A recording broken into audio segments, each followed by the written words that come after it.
How to log group in Telegram. Hello everyone, welcome to this channel. I'm Emily and I'm here to help you out today. So without any delay, let's get started. So first of all, open up the Telegram application on your device. Make sure that you're logged into your account.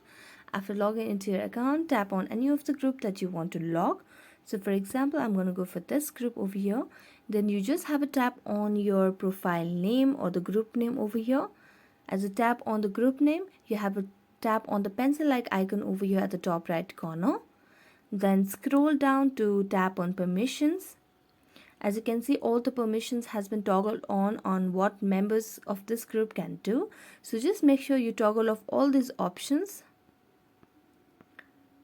and you'll be able to log the group in Telegram as you won't receive any of these notifications and you have permitted this in a negative sense.